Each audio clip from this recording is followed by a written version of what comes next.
Hare Krishna, Namaste.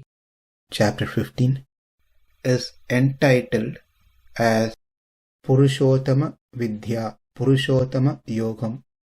Sloka 15, Part 5. Sarvasya cāhaṁ hṛdi sanniviṣṭo mattaḥ smṛtir jñānam apohanaṁ ca vedaiś sarvair aham vedyo vedānta-kṛd veda-vid cāham. I am seated in everyone's heart, and from me come remembrance, knowledge, and forgetfulness. By all the Vedas, I am to be known. Indeed, I am the compiler of Vedanta, and I am the knower of the Vedas. In the previous session, we saw two types of pratyakshams, anarvachinam and arvachinam, and their subclassifications. What we are going to learn today are smṛtir, pratyabhijñā, and abhava. These are also included within pratyaksha. Smṛtir is recollection, a memory or thoughts from the past, and this is what mentioned in this verse, mattaḥ, the remembrance. Past experiences creates samskaras meaning imprints within us in the atma. When these imprints are kindled, triggered, they cause smṛtir, memory. That knowledge which get created by the recollection of some previous experience, past event, is called smṛtir. Purva-anubhava janya samskara matra janyam jñānam smṛtih. That is the definition of smṛtir. First, one must have had an experience, anubhava. With that experience, an imprint happens. That's called samskara. When that samskara gets kindled, that very moment, a thought happens, memory happens, and that is smṛtir, recollection. Let's see an example. Say, I have to go meet someone today at 4 o'clock, but I forgot to meet that person. Tomorrow at 4 o'clock, I remembered that I was supposed to meet someone yesterday at 4 o'clock. The reason that I could not remember today at 4 o'clock that I need to meet someone is because there was an absence of trigger to the impression within me. Since there is no trigger raised at 4 o'clock, I failed to meet that person at 4 o'clock. Then how come I am able to remember the other time?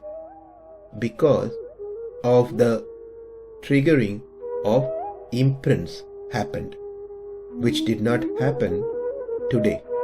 So there must be a triggering factor, kindling factor to remember something, to recollect something. If the trigger is not there, then tapping of the past experience will not take place. If that doesn't take place, one will not be able to remember or recollect. Even if they come across same event, same object, they cannot recollect. Another point to be noted is each of the thought that was triggered by a factor triggers another thought, and that thought triggers another thought. Likewise, there's a chain of thoughts which continues. Let's see an example. I went to the temple last Sunday. When this Sunday came, my thought about temple got reminded. When I remembered the temple, I also remembered last week meeting a student who came for the first time. Then that thought of student triggered the thought of my niece who is in India. That thought of India reminded me about my visit to Vrindavan. And that thought of Vrindavan reminded me a temple in Vrindavan. And that temple in Vrindavan reminded me the prasadam that I took. And that prasadam reminded me of someone who made similar prasadam in America. And as you can see, this continues. One thought triggers another thought triggers another thought, and it goes on. Likewise, there are so many samskaras in our heart, but they have to be triggered by something which is called as udbodham, trigger or kindling. That samskara which is triggered only causes the remembrance. Not just because we have samskara, we will start remembering. If that is the case, for every moment, we will be thinking of so many things non-stop. These samskaras, the imprints, stays with us for long period. Only they get erased if one has some disease or aged or some unbearable miseries. Otherwise, they stay with us for a long period. Now let's see what are the causes of trigger of these samskaras. There are 4 ways by which the samskaras get triggered. They are namely sadrityam, adrishtam, chinta and adi. The first one, sadrityam, is cognition of something which is similar. For example, I see a snake and snake charmer. That immediately triggered my imprints, where I recollected seeing a snake and a snake charmer in my hometown when I was 10 years old. So the first type is where we see something similar, then that triggers our recollection of something which we saw in the past. The second type of trigger is adrishtam. That is nothing but due to one's papa or punya, one will be able to recollect certain things from the past. Number 3 is chinta. It's nothing but a chain of thought. I meet a person, say for example Ashok. That name kindled my thought towards my other friend whose name is also Ashok. And that triggered my school days of reading history about King Ashoka. Like this, there is a chain of thought happens. So this is type 3. Type 4 is adi. That is cognition of something that which is always connected with a particular object. For example, I saw smoke. That immediately reminded me of fire, because both fire and smoke are together. When I hear about Lord Rama, immediately remembrance of Lakshmana comes, because Rama and Lakshmana are always together.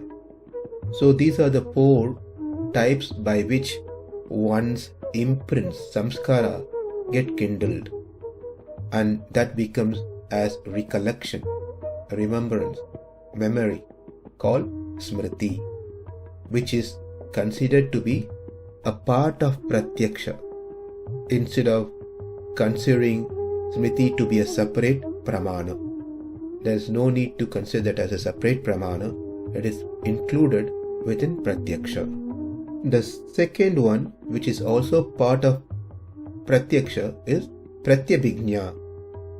It is that cognition which grasps an object which was cognized before, in the past.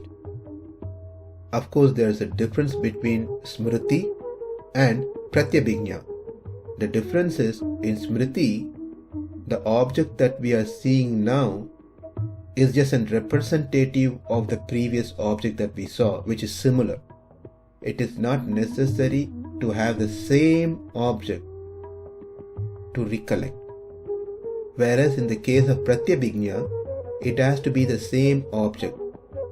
For example, when I go to the temple, I see a student, and this student is the same student whom I saw last Sunday. Therefore, we can see here the object has not changed. It is the same object. When that object is cognized for the second time, it brings the samskara of that student's first time visit. One more time, in smṛti, we don't need to see the same student to recollect the previous interaction with a student. Last Sunday I saw a student, and this Sunday I see a different student, but since he is also a student, that triggered the samskara, the imprint of my interaction with the other student that I had last Sunday. So this is smṛti. When it is the same student, then it is pratyabhijñā. This pratyabhijñā is also considered to be pratyaksha, part of pratyaksha. It is not separate pramana. And the last one is abhavam, which means absence of the object.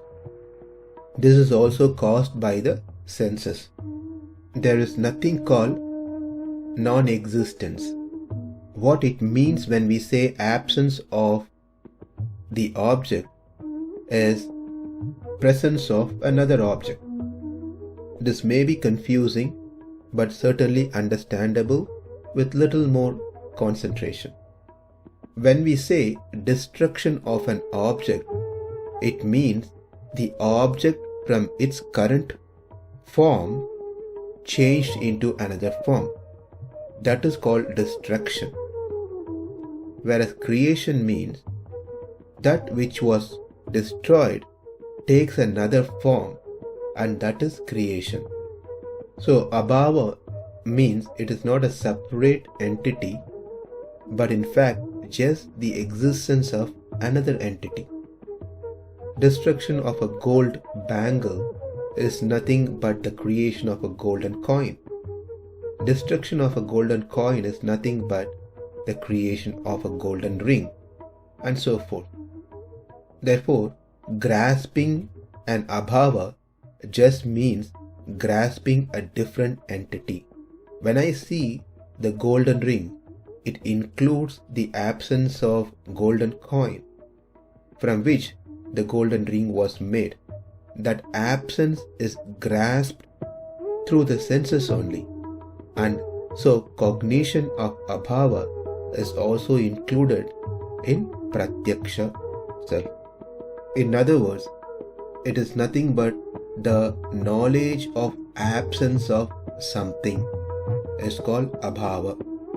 As we see substances, attributes, activities, etc., we observe the non-existence, absence of these also in many instances. For example, there is no food in the house, which means absence of a substance called food. There is no salt in the food, which means absence of an attribute in the food, which is salt. This car doesn't move, absence of an activity. This doesn't have ghatatvam, absence of generality. That is, looking at a tank, when we say it doesn't have ghatatvam means there's an absence of the quality or the essential nature of the pot is not present in the tank. So abhava is cognition of absence of substances, attributes, activities and generalities in this world. Just a note, as per Nyaya Shastra, the abhava is of 4 types: prakabhava, pradvamsa abhava, adyanta abhava and anyonya abhava. So to summarize today's session, what we have learned is smṛtir, which is nothing but recollection from the past experience, and this recollection happens through some triggering factor. Pratyabhijñā is the second one. It is also recollection, but only when the same object is present. And the third one is abhavas. The absence of the object is being recollected. So what we have learned in past 3 sessions is about pratyaksha pramanam, the tool that creates the knowledge of something through direct experience. That is called pratyaksha pramanam. In that, we saw 2 classifications of pratyaksha. Number 1, nirvikalpakam, and the second one is savikalpakam.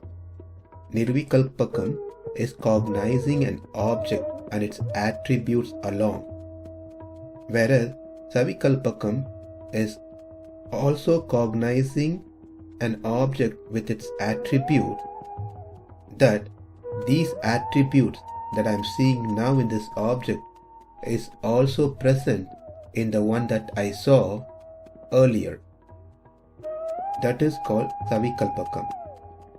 Again, nirvikalpakam is the first time, or actually to think it's the first time is nirvikalpakam, whereas savikalpakam is not the first time. That we learnt in section 3. And in section 4, we learnt about types of pratyaksham. One was anarvachinam, another one is arvachinam. Anarvachinam, where knowledge is not or never get created.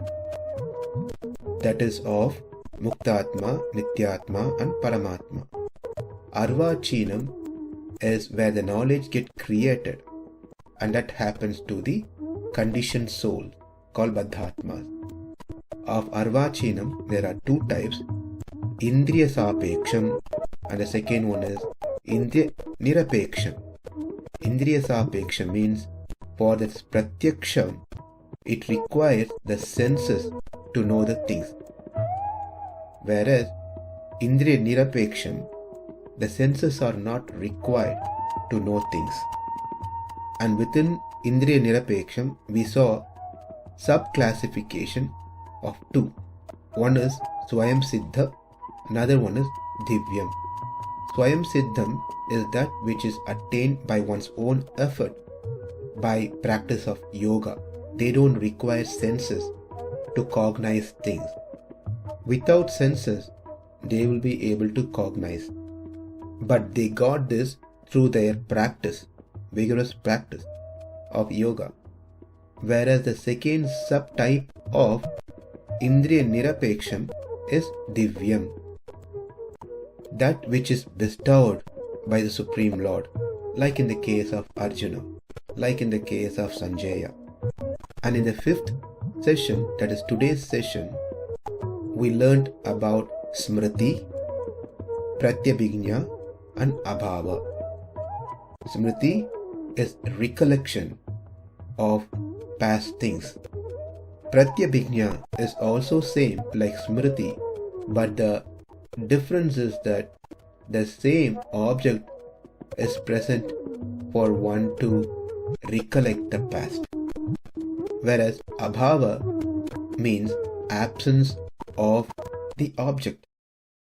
When I come to my desk, the computer is not there.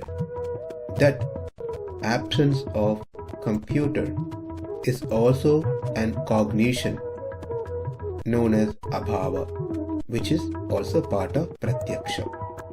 In our next session, we'll learn about anumanam, which is another pramanam. Namaste. Hare Krishna.